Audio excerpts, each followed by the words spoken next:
மாண்புமிகு மக்களே வணக்கம். பிரபல யூடியூபர் அபிஷேக் ரபி, பிரியாணி மேன்னு சொல்லக்கூடிய அபிஷேக் ரபி அவர்களை நேற்று நம்ம தமிழக காவல்துறை சென்னையில் கைது பண்ணியிருக்காங்க. அதுக்கான பின்னணி என்ன அப்படின்னு சொல்லிட்டு இப்போ நம்ம இந்த வீடியோவில் பார்க்கலாம். சட்டத்தை முழுசா நம்புறேன், சட்டப்படிதான் நடப்பேன். நீ சொல்ற சட்டம் சிஸ்டத்தை காப்பாத்துமே தவிர நியாயத்தை சட்டமா எங்க இருக்கு? அதுக்கு இந்த நாட்டுல மரியாதை இருக்குங்களா என்ன? சட்டம் தன் கடமையை செய்யும். பிரபல யூடியூபர் அபிஷேக் ரபி அப்படின்னு சொல்லக்கூடிய பிரியாணி மேன் இவர் எப்படி பிரபலமானார் அப்படின்னு சொல்லிட்டு முதல்ல பார்க்கலாம். அதாவது இவர் ஆல்ரெடி பிரபலமாக இருக்கக்கூடிய யூடியூபர்ஸ் எல்லாம் இருக்காங்க இல்லையா. இர்ஃபான் இருக்கிறாரு, டெய்லர் அக்கா இருக்காங்க. ஸோ இவங்களை பற்றி அவர் வீடியோ போட்டே கொஞ்சம் பிரபலம் ஆகிட்டார் அப்படின்னு சொன்னாக்கா அது மறுக்கப்படாத உண்மை. அவரை நிறைய பேருக்கு தெரிஞ்சிருக்குன்னு நினைக்கிறேன். ஏன்னா லட்சக்கணக்கான ஃபாலோவர்ஸ் இருக்காங்க. அவருக்கு இன்ட்ரடக்ஷன் தேவையில்லை. இருந்தாலும் கூட சொல்கிறேன். அவர் என்ன பண்ணியிருக்காரு அப்படின்னா, முதல்ல இந்த யூடியூபர் இர்ஃபான் இருக்கார் இல்லைங்களா, அந்த யூடியூபர் இர்ஃபான் பற்றி ஒரு வீடியோ ஒன்று பதிவிடுறாரு. ஒரு ஆக்சிடென்ட் ஒன்று இர்ஃபான் மூலமாக நடந்துச்சு அப்படின்னு சொல்லிட்டு.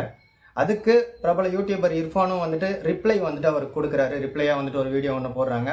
இவங்க ரெண்டு பேருக்குள்ளேயும் ஒரு கான்ட்ரவர்சி கிரியேட் ஆகுது. தென் அதுக்கப்புறம் இன்னொரு வீடியோ போடுறாரு. யூடியூபர் டெய்லர் அக்கா அப்படின்னு சொல்லிட்டு ஒருத்தங்க இப்போ கொஞ்சம் பிரபலமாயிட்டு வராங்க. ஸோ அவங்கள பற்றி ஒரு வீடியோ இவர் போடுறாரு. அப்போ அந்த டெய்லர் அக்காவுக்கும் இவருக்கும் ஒரு கான்ட்ரவர்சி ஒன்று கிரியேட் ஆகுது. இப்போ இந்த ரெண்டு பேருக்கும் கிரியேட் ஆகுது. இந்த மாதிரி யூடியூபர்ஸ் யாரெல்லாம் ஃபேமஸாக இருக்காங்களோ அவங்கள பற்றி மட்டுமே பேசி பிரபலமான ஒரு பிரபலம் தான் இவர். ஸோ இவரை நேற்று பார்த்தீங்கன்னா நம்மளுடைய சைபர் கிரைம் பிரான்ச்சை சென்னையில் அரெஸ்ட் பண்ணியிருக்காங்க. என்ன காரணத்தினால அரெஸ்ட் பண்ணாங்க, என்ன சட்டத்துக்கு கீழே அரெஸ்ட் பண்ணாங்க அப்படின்னா, முதல்ல காரணத்தை தெரிஞ்சுக்கோங்க.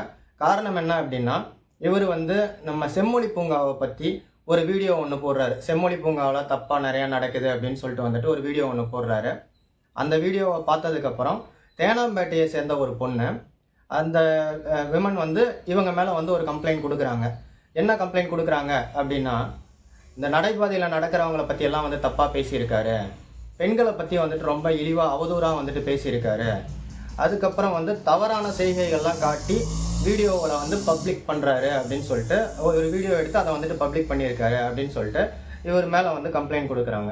இவர் மேலே கம்ப்ளைண்ட் கொடுத்ததுக்கப்புறம் நம்ம சவுத் ஜோனில் இருக்கக்கூடிய சைபர் கிரைம் டிபார்ட்மெண்ட் என்ன பண்ணுறாங்க அப்படின்னா, அவரை அரெஸ்ட் பண்ணுறாங்க.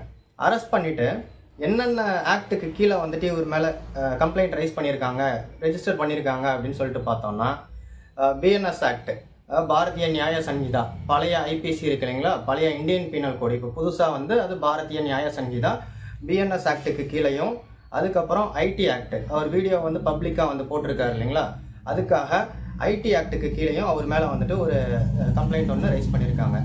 தென் ப்ரொஹிபிஷன் ஆஃப் விமன் ஆக்ட் அப்படின்னு சொல்லிட்டு ஒன்று இருக்குது. பெண்களை பற்றி இழிவாக பேசினாங்க அப்படின்ற காரணத்தினால ப்ரொஹிபிஷன் ஆஃப் விமன் ஆக்ட் அப்படின்னு சொல்லிட்டு ஒன்று, அதுலேயும் இவர் மேலே எஃப்ஐஆர் ஃபைல் பண்ணியிருக்காங்க.